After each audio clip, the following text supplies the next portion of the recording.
Estamos iniciando mais um episódio do nosso Café com Cássia, o podcast mais bombástico aqui do bairro de São Jorge. E hoje teremos uma convidada muito especial, que é a Adelaine Félix. Ela que é moradora do nosso bairro há 13 anos, corre muito ajudando em várias situações aqui na nossa comunidade e o principal, conselheira tutelar. Não é isso, Adelaine? É isso aí.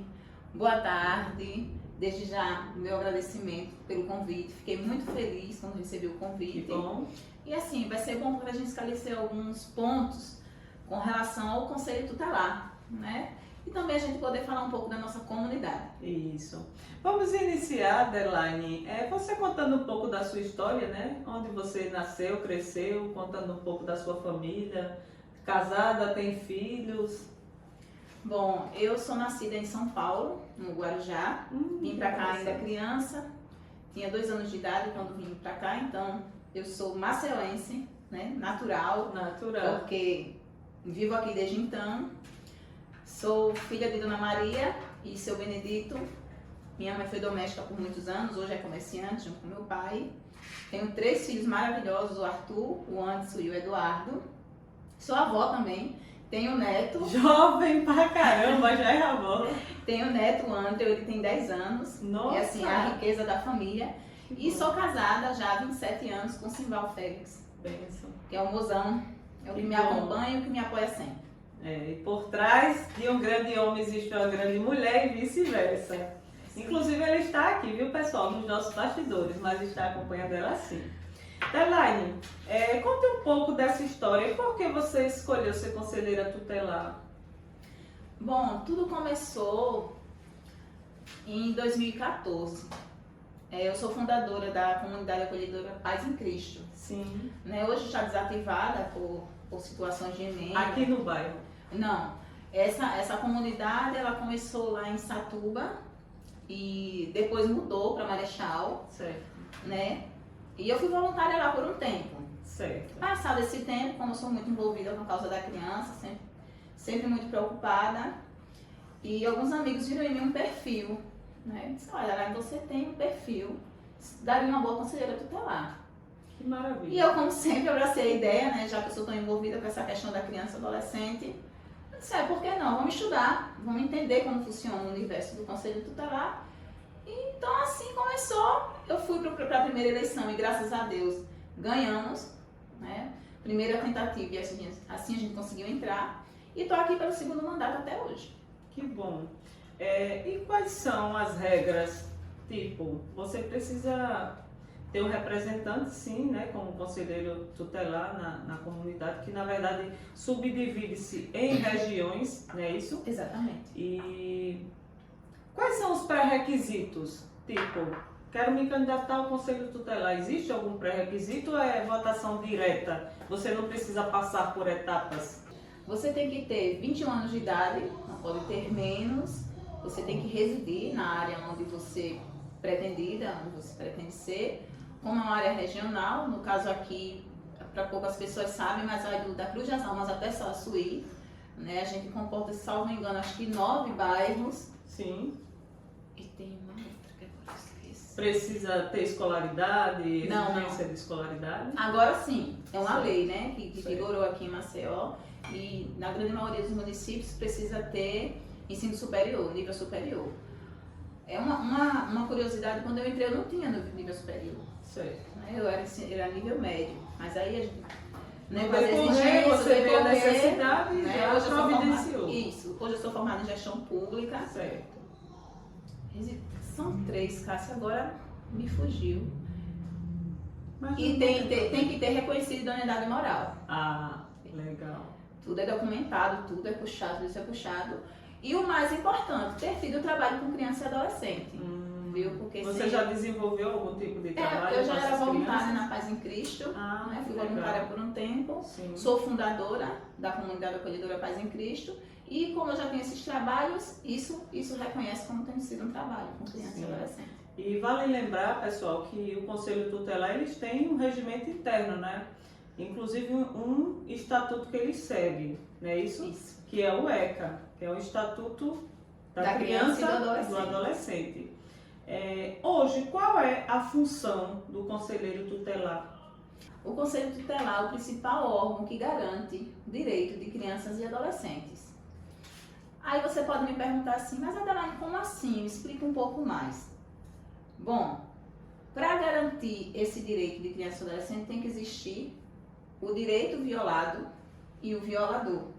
Não é verdade?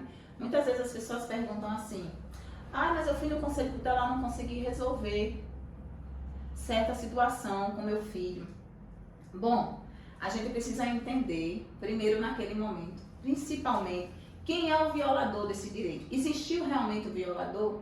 Existiu realmente a violação de algum direito para que essa mãe ou responsável fosse buscar o conselho tutelar? Porque existem muitas distorções, sabe, Cássia, dentro do direito, dentro da esfera do que é o conselho tutelar. Ainda hoje, já há quase 35 anos existindo o Estatuto da Criança e Adolescente, ainda existem muitas distorções. Existem pessoas que acham assim, eu fui buscar uma vaga para o meu filho no Conselho Tutelar e não consegui. Não é bem assim que funciona. A gente zela pelo cumprimento daquele direito. Sim. A gente não vai lá cumprir o direito, a gente vai zelar pelo cumprimento. Certo. Porque na grande maioria das vezes o violador é o pai e o responsável, os pais ou os responsáveis que violam esse direito. E vale lembrar, Adelaine, que hoje estamos vivendo um mundo, né, que as redes sociais, elas nos trazem muitas coisas à tona, e hoje o que a gente muito vê é violência sexual, né, principalmente com as crianças, né, e questões também de tipo padrastos que espancam enteados. Já pegou alguns casos parecidos? Nossa, Cássia, o nosso dia a dia com o Conselho Tutelar, eu costumo dizer que passaram-se os anos, quem precisa do auxílio psicológico somos nós. Porque a gente pega casos de N situações infinitas de todos os tipos de maus-tratos. Já pegando esse gancho, Cássia, a gente está no Maio Laranja. Sim. Né? Não sei se você sabe. Sim. Né? Que esse é um mês de combate ao abuso e à exploração sexual contra crianças e adolescentes. É um mês que a gente debate mais, é um mês que a gente conversa mais, como forma de orientar, como forma de prevenir mesmo, de prevenção. Porque eu não sei se você sabe, lá em 1973, uma criança chamada Araceli, Sim. ela teve todos os direitos dela enquanto criança violada. Ela foi sequestrada, ela foi estuprada, ela foi violentada, abusada sexualmente e morta. Então, para que essa data não se perca, que a sociedade entre uma reflexão, né, mostrando que a nossa criança realmente ela precisa de vigilância, para que isso não se esqueça com o tempo, é lembrado dessa forma, esse crime tão brutal. Pronto. Sempre lembrado no dia 18 de maio de todos os anos. Por isso é a representação do Maio Laranja. Exatamente. Adelaine, o que é considerado criança? De qual faixa etária a qual faixa é considerado criança a partir desse estágio adolescente, a partir desse estágio adulto? De acordo com o Estatuto da Criança e Adolescente, o ECA, a pessoa de 0 até 12 anos de idade incompletos. Certo. E adolescente é aquelas pessoas entre 12 e 18 anos de idade incompletos. Certo. A partir dos 18 anos, é claro, é adulto. Hoje atuando como conselheira tutelar e considerando 2 anos, 6 anos praticamente, né? Exatamente. Quase isso, né? De conselho tutelar. Quais casos vêm mais à tona? De crianças, de adolescentes? E quais são os fatores que levam a isso? Adolescente seria envolvimento com drogas, coisas ilícitas como roubo? Não, o que chega muito para o conselho tutelar são as violações de direito praticadas pelo Estado, não é? Alguma falta de... Eu fui ao médico tentar um atendimento para o meu filho, não consegui. Certo. Ou precisava de uma vaga em determinada escola, não estou conseguindo. Chega muito isso, mas chega também, corriqueiro, chega às negligências, né? Os pais eles cometem muitas negligências, assim como maus tratos também. Isso é muito corriqueiro na vida. Questão de violência doméstica com as crianças. Também. É muito corriqueiro. E com relação ao adolescente, quando chega ato infracional, o ato infracional, que ele é o análogo a crime, de fato, ele é tratado pelas polícias, né? O conselheiro tutelar costuma dizer que por trás de um adolescente infrator existiu outras violações. Até ele chegar a esse ponto, existiu violações contra aquele adolescente. Ou então, enquanto ele criança, existiu algumas violações de direito para que ele chegasse até aquele ponto. Então, posterior a essa situação que as polícias tomam conta, a gente entra com as medidas protetivas. Entendo. E buscando lá atrás, né? Hoje em dia, como eu já citei aqui, as redes sociais, elas têm trazido muitos casos à tona. Mas lá atrás não existia essa influência de rede social. Então muitas crianças passavam por determinadas situações, se retraíam e só hoje pode falar. Como por exemplo, conheço alguns artistas que já vi postagem deles falando lá atrás que sofreram abuso sexual dentro da própria casa. Sobre esses casos. Olha, Cássia, hoje a gente costuma dizer não, porque é um fato que o Ministério dos Direitos Humanos apontaram que a maioria dos abusos acontecem dentro de casa. E o que é pior quando isso acontece dentro de casa é que por muitas vezes a criança ou adolescente quer fazer o relato espontâneo do fato para algum conhecido, para alguém que ela se sinta mais confortável e infelizmente as pessoas não acreditam. É verdade. Não acreditam. Isso é corriqueiro, não é uma prática incomum. Viu? A maioria dos abusos realmente acontecem dentro de casa. A gente tem que ter mais cuidado com quem convive com nossos pequenos. Inclusive, Cássia, dentro das unidades de saúde e também das instituições de ensino, tem que haver profissionais capacitados a ouvirem e passar a notícia adiante. Passar para quem de direito. De repente, informar para o conselho tutelar mais próximo da residência dessa criança, ou até levar ao Ministério Público. Ou, se necessário, levar para a delegacia especializada de crimes contra criança e adolescente. Entendo. Adelaine, sobre as pessoas que fazem esse tipo de denúncia. A maioria das pessoas que denunciam certas situações voltadas a crianças e adolescentes, elas se mantêm no anonimato. Em caso de querer fazer alguma denúncia, telefone de conselho tutelar, procurar uma conselheira? Olha, existem vários canais. Existe o Disque 100, né, que é o número dos direitos humanos. Você pode também entrar em contato com o conselho tutelar mais próximo da residência. Você pode noticiar o fato para o Ministério Público ou pode levar à delegacia de crimes contra criança e adolescente. Lembrando, pessoal, que apesar de Adelaine ela ser moradora aqui do bairro de São Jorge e conselheira tutelar, eleita praticamente aqui, com os votos que ultrapassaram 600 votos saídos daqui diretamente do São Jorge, empresária, tem um comércio no bairro e as pessoas sabem de sua índole, deu a oportunidade e a confiança de um voto. Mas é uma situação difícil, né, onde muitas pessoas a conhecem e muitas vezes a gente tem que realmente manter esse anonimato por questão de segurança, porque agrada a uns e desagrada a outros. É verdade. Tem essas questões. Aqui as pessoas entendem assim que o Conselho Tutelar, ele é o órgão punitivo. Na realidade, o Conselho Tutelar é um órgão de proteção. Gente, a gente precisa deixar isso muito claro. O Estatuto da Criança e Adolescente, ele veio para tirar a criança como sendo um sujeito de posse de pais ou responsável para ser um sujeito de direito. Então, criança e adolescente tem direitos. Quando a gente se põe nessa esfera de que o Conselho Tutelar, ele vem para tirar autonomia, ou ele vem para resguardar qualquer situação, inclusive de crimes, não. O Conselho Tutelar está ali para aplicar medidas de proteção. Então, em uma situação de crime contra a criança ou adolescente, o Conselho Tutelar vai ali implementar medidas de proteção com relação a qualquer situação de direito violado daquela criança. Sim.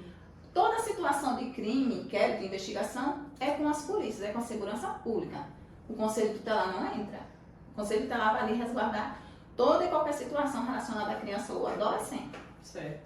Adelaine, nós vimos que o nosso bairro, ele de uns 4 ou 5 anos para cá, na verdade um pouco mais, depois que o Parque Shop chegou ali, né, o Progresso também chegou no nosso bairro, que antigamente era visto como um bairro do lixão, né, e havia uma certa discriminação, porém o bairro cresceu, hoje estamos com nossas ruas asfaltadas, A prefeitura está trazendo muitas melhorias para o nosso bairro. Estamos aí também com as iluminação em LED, com grandes empresas se instalando no bairro, prédios, construtoras grandes chegando também. Então a gente vê um progresso muito grande.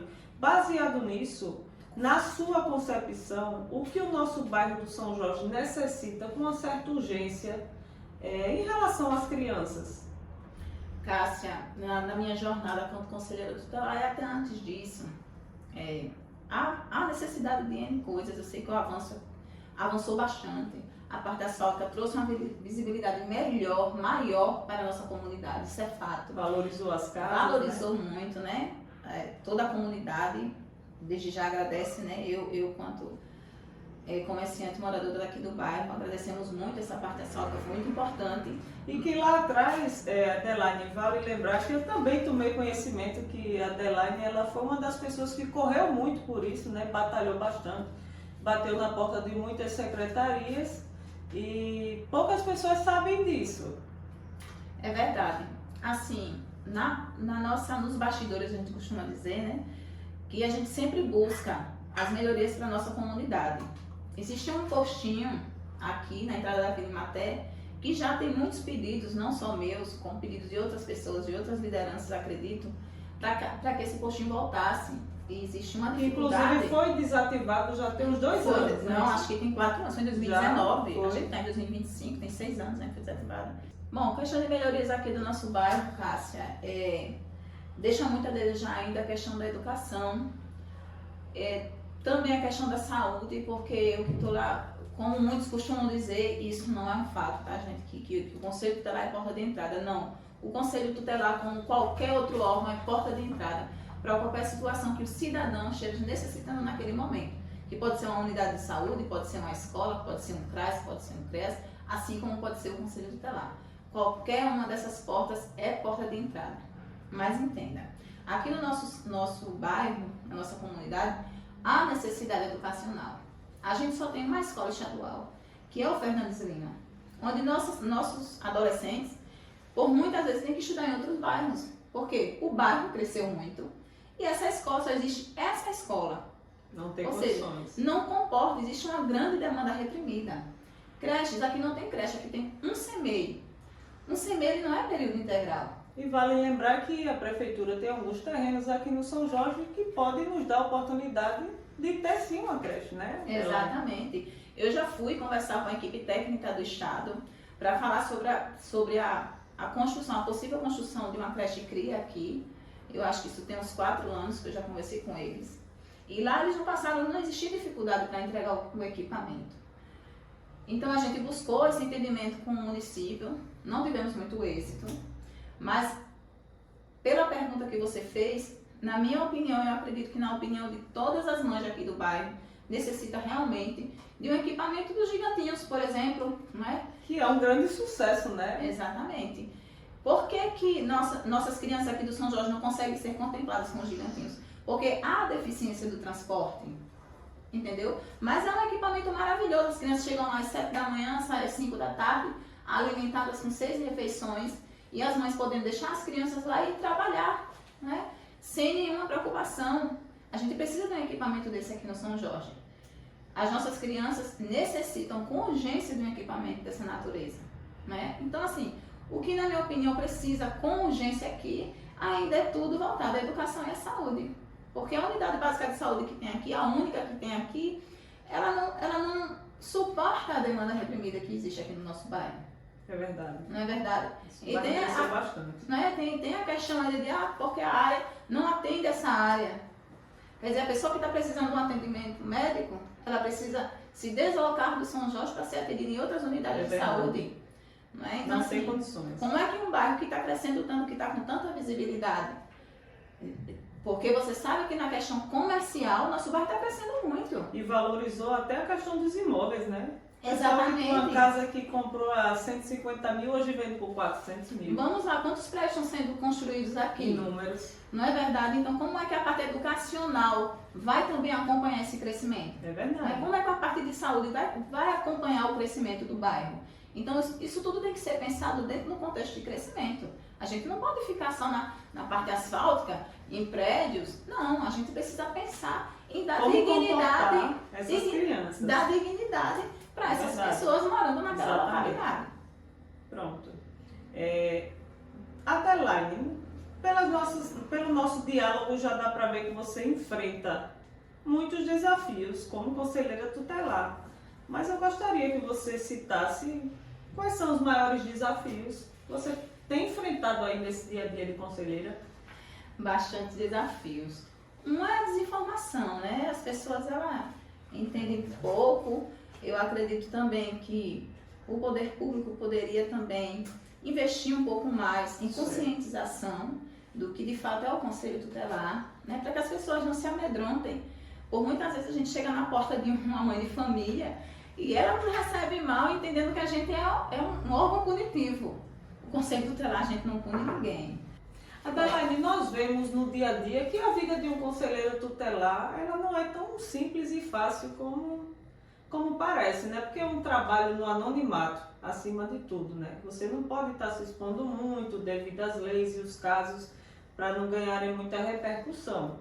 Mas quais são os maiores desafios que você enfrenta como conselheira tutelar e como é a sua rotina de trabalho no dia a dia? Bom, Cássia, as pessoas costumam dizer que vai fazer uma denúncia ao conselho tutelar.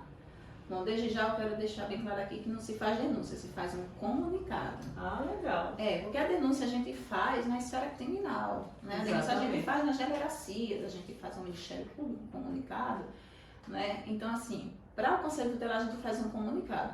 Os comunicados, quando chegam ao Conselho Tutelar, imediatamente a gente vê o que necessita de uma notificação, né? A gente vai notificar, levar a notícia para quem é direito, para quem precisa comparecer ao Conselho Tutelar. Então a gente notifica, vai a essas residências, faz as notificações e pede para que essa pessoa compareça ao Conselho Tutelar. Fácil? Não, não é fácil. Não. Porque por muitas vezes os endereços são incompletos, são rasos, não tem número de telefone, não tem número de residência. As pessoas têm medo de dar, de fato, o fato ocorrido, como aconteceu, quem fez, o nome. Gente, a gente sempre fala, é anônimo. Isso é totalmente sigiloso. Ao chegar a notícia no Conselho Tutelar, ninguém vai sair por aí contando quem foi, quando foi, a que horas foi. Exatamente. Então, gente, quando vocês forem noticiar o Conselho Tutelar qualquer fato, podem noticiar. É tudo feito de forma anônima. A gente enfrenta N desafios. Ontem mesmo, nós fomos fazer uma notificação, nós já encontramos o endereço, porque a notícia era rasa. Não tinha nome da pessoa, não tinha atribuição de nome de criança, não existia nada na Porque as pessoas denunciam, mas denunciam pela metade. Tem medo de se comprometer, né? Exatamente, mas a gente quer deixar bem claro aqui que tudo é feito em total sigilo. É realmente anônimo. Há aquelas pessoas realmente que querem, não pode dizer quem. E na realidade a gente prefere até não tocar nesse assunto, porque o Conselho Tutelar, como a palavra já diz, a gente está ali para orientar e aconselhar. Mas a denúncia era feita por canais dos direitos humanos. A gente sempre indica que a pessoa ligue para o Disque 100. Por quê? Porque essa denúncia, esse relato, ele é destinado para as regiões aqui de direito. Então eles fazem essa triagem e destinam. Adelaine, existem alguns casos que a gente sabe que o próprio ECA, né, ele acoberta as crianças de forma que, se a criança está insegura no seio da mãe, o que é o seio? É o cerco familiar. E a criança está sob risco, aquela mãe que é agressiva, aí a denúncia chega até você. Um exemplo, se houver a necessidade de tirar a criança do meio familiar, qual é o procedimento? Olha, o procedimento do Conselho Tutelar, a princípio, é a gente buscar a família extensa, porque é uma situação menos agressiva para aquela criança. Veja bem, se a criança já sai de uma situação de risco intrafamiliar, digamos assim, onde ela precisa ser retirada, o melhor lugar não é os abrigos. O melhor lugar ainda é a gente buscar a família extensa. Alguém que ela se sinta segura e confortável. Alguém a qual ela tenha vínculo de afinidade e afetividade. Sempre o abrigo será o último recurso. Compreendo. Mas, se necessário for, esses abrigos eles são totalmente acessíveis. Você solicita a vaga e já tem como encaminhar a criança. Quando a gente pega a criança em uma situação de risco, a gente coloca nesses abrigos e comunica ao juizado. A gente tem 24 horas para comunicar ao juizado. Por quê? Porque existe uma equipe técnica que irá acompanhar o caso para entender por que aquela criança, vamos colocar aqui como exemplo, sofreu algum tipo de maus tratos. Bom, aquilo ali vai ser estudado pela equipe técnica. Vamos colocar que aquela mãe, ela ficou nervosa por uma determinada situação, uma situação isolada. Aquela situação não é corriqueira. Aconteceu um fato isolado, essa mãe perdeu a cabeça. Por algum momento foi bater nessa criança e marcou a criança. Eu estou dando só um exemplo, tá, gente? Que as coisas que acontecem no Conselho Tutelar são coisas inimagináveis. Mas eu estou dando um exemplo raso aqui. E se acontecer dessa forma, de repente houve a necessidade de retirar essa criança, mas a equipe técnica do juizado entendeu que não há necessidade dessa criança ficar em um abrigo, que ela pode retornar para esse lar, tendo em vista que esse lar já tendo uma equipe lá acompanhando e entendendo que não. A mãe realmente cometeu um excesso, mas existe uma equipe com psicólogos, assistentes sociais que vai acompanhar o caso e o juizado vai determinar se a criança volta ou não para esse lar e vai determinar se esse lar ele se comporta como sendo um lar seguro para aquela criança. E no caso dos responsáveis, dos pais responsáveis, né? Eu falo de pai e de mãe, no caso de eles, de chegarem a esse ponto crítico e eles não colaborarem, aí a polícia acionada usa esse tipo de força policial para retirada da criança ou adolescente? Às vezes há necessidade. Às vezes há necessidade porque quando a gente encontra a criança em uma situação de vulnerabilidade dessas, onde a criança sofreu um espancamento, onde a criança ela sofre risco de vida, há alguns casos que há necessidade de a gente chamar as forças policiais, a segurança pública, porque os pais responsáveis, a gente coloca como pais irresponsáveis, mesmo sendo os agressores, porque realmente são as pessoas que têm que se responsabilizar, tanto pelo zelo, quanto se acontecer a agressão, serão responsabilizados. Não pelo Conselho Tutelar, eu quero enfatizar isso aqui, isso é feito pelas polícias, pela segurança pública. Mas, no caso de acontecer um fato onde a criança foi exposta a algum tipo de risco, às vezes é necessário sim chamar as forças policiais. Adelaide, nesse seu dia a dia corriqueiro de conselheiro tutelar, eu acredito que você se depara com muitos casos, né, no dia a dia de crianças e adolescentes em situações vulneráveis, e eu gostaria que você comentasse algo que te marcou, algum desses casos que te fez ficar refletiva, pensativa. Conta pra gente. Cássia, nesses anos de conselho tutelar, muitos casos me impactaram, mas eu sempre recordo de um que foi logo no início, logo quando a gente assumiu o mandato, de uma moça de 13 anos que procurou o Conselho Tutelar, alegando ter sido abusada pelo padrasto durante 5 anos. Nossa. Ela foi abusada pelo padrasto, e o padrasto se dizia evangélico, né? E colocava louvores dentro de casa, com um som muito alto, para que na prática desse abuso ninguém na rua escutasse. E ela procurou o conselho quando já estava grávida do abusador, e a gente tomou as medidas, né? Colocou ela para fazer tudo que pertinente ao fato, os exames, ser acompanhada por um psicólogo. Ela foi acolhida pelo conselho, mas isso é um fato que me impactou bastante, que eu não esqueço nunca. A questão do abuso, ela está muito impregnada ainda. E a sociedade, ela precisa entender que a maioria dos abusos, ela acontece dentro de casa. É verdade. Né? A gente precisa se conscientizar, procurar entender. A criança ela dá sinais, a criança ela apresenta sinais quando isso acontece. Porque por muitas vezes a criança ela cria vínculo com o abusador. A criança ela começa a entender que aquilo é normal. A criança começa a entender que aquela pessoa que é para proteger ela está fazendo aquilo e está fazendo da forma correta, e não é. Então a criança ela dá sinais, a criança ela fica retraída, a criança muda o comportamento. Cai muito cai muito a questão de rendimento na escola. A parte pedagógica, educacional, cai muito o rendimento da criança, e a criança ela muda. Então os pais eles têm que ficar muito atentos. Então com essa pergunta, realmente esse foi um fato que me impactou muito, eu não esqueço nunca. A gente acompanhou essa adolescente por muito tempo, inclusive tendo que tirar ela dentro da residência, porque o agressor, a mãe da menina, ela se dizia que a adolescente que tinha culpa. A mãe, ela ficou o tempo todo do lado do agressor. A mãe, ela foi omissa, né? Ficou o tempo todo do lado do agressor, dizendo que a adolescente é que tinha a culpa do fato. E a gente retirou a adolescente da residência, de perto do agressor, e colocou ela como parente.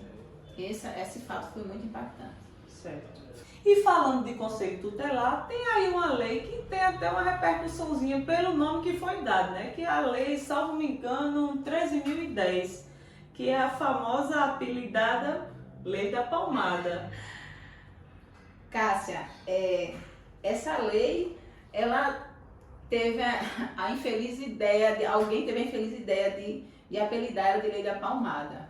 Mas, na verdade, a Lei 13.010 é a Lei Menino Bernard, né? Ela foi feita dessa forma, homenageando essa criança, porque essa criança procurou vários órgãos de proteção, pedindo socorro, dizendo que era maltratado pelo pai e pela madrasta, e acabou vindo a óbito, né?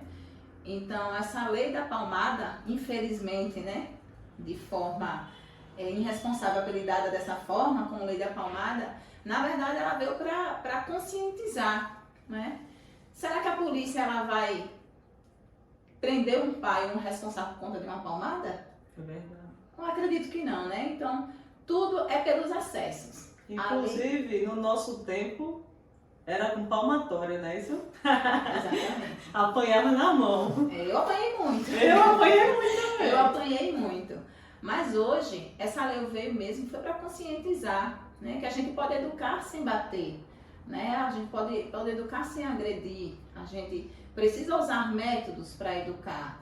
Então, a pessoa que apelidou, que foi até no Congresso que colocaram esse infeliz apelido de Lei da Palmada, e na sociedade, a sociedade pegou isso como um gancho para dizer que o Conselho Tutelar quis tirar a autonomia dos pais. Isso. E na realidade não, gente. Isso é para inibir, né, certos tipos de tratamento degradante que por muitas vezes acontecem dentro de casa.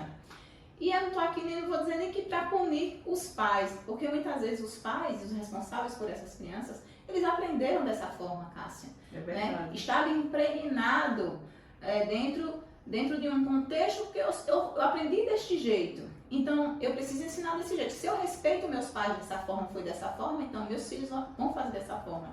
E hoje, né, com o ECA, com todos os direitos garantidos aí em lei, a gente precisa entender que existem formas pedagógicas para a gente educar nossos pequenos. Né? A gente não precisa bater.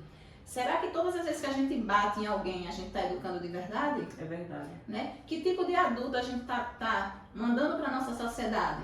Né? Que adulto a gente está formando, mostrando para ele que para ele resolver conflitos, ele precisa ser agredido. É verdade. Então, essa lei, a 13.010, Lei Menino Bernard, batizada de Lei Menino Bernard, ela veio para trazer uma consciência para a sociedade. Não da palmada. Palmada não prende pai, palmada não prende mãe. Mas para você entender que depois da palmada vem os excessos. Certo. Adelaine, como a comunidade ela pode estar colaborando de alguma forma com o Conselho Tutelar? Cássia, no Estatuto da Criança e do Adolescente, o conhecido ECA, lá no seu artigo 4º, ele diz que é dever de todos zelar pelo cumprimento dos direitos. Né? Que direitos são esses? Direito à vida, à saúde, à educação, à previdência, ao convívio familiar, comunitário. Então, assim, todos os direitos que englobam uma vida com dignidade de uma criança e de um adolescente. Como que a sociedade pode ajudar?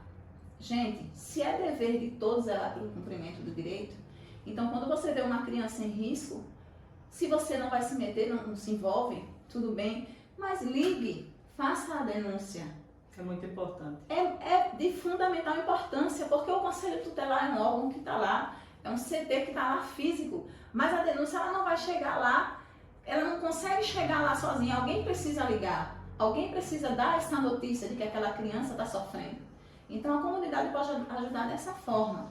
Como conselheira tutelar, Adelaine, como é que você avalia o poder público em questão de suporte ao Conselho Tutelar?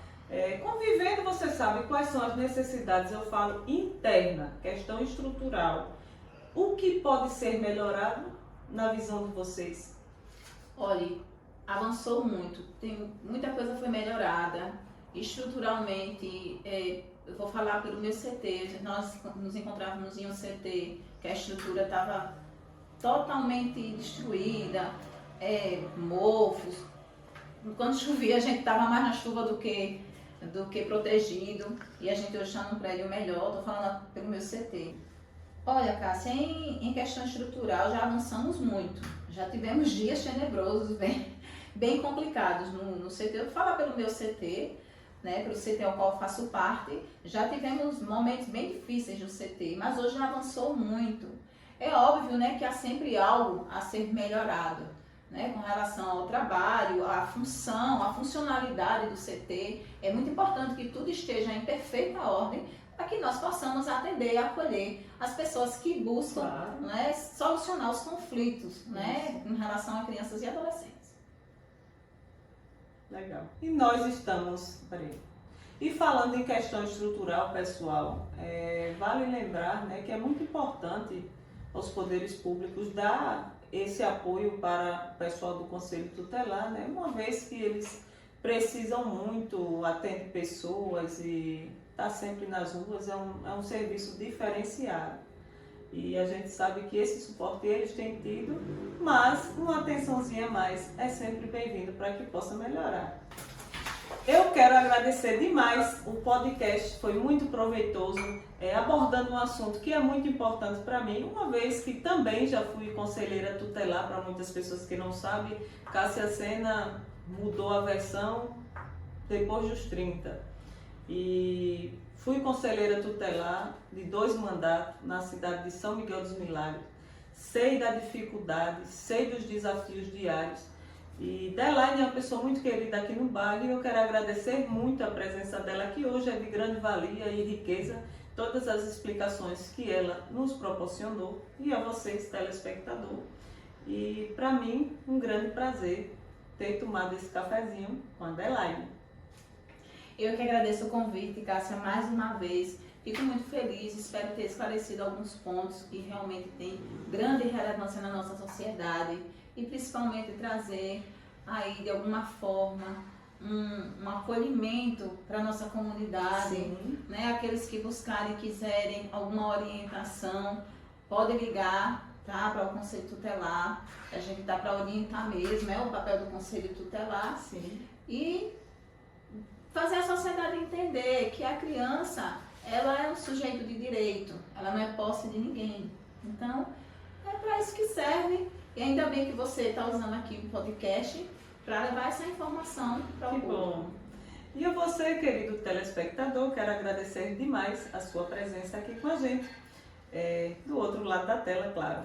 Vocês possam ver, compartilhar e curtir, seguir a Delaine, acompanhar o trabalho que ela executa, assim como do Conselho Tutelar. E você que quiser contar a sua história, tomar aquele cafezinho com Cássia, fala comigo no direct.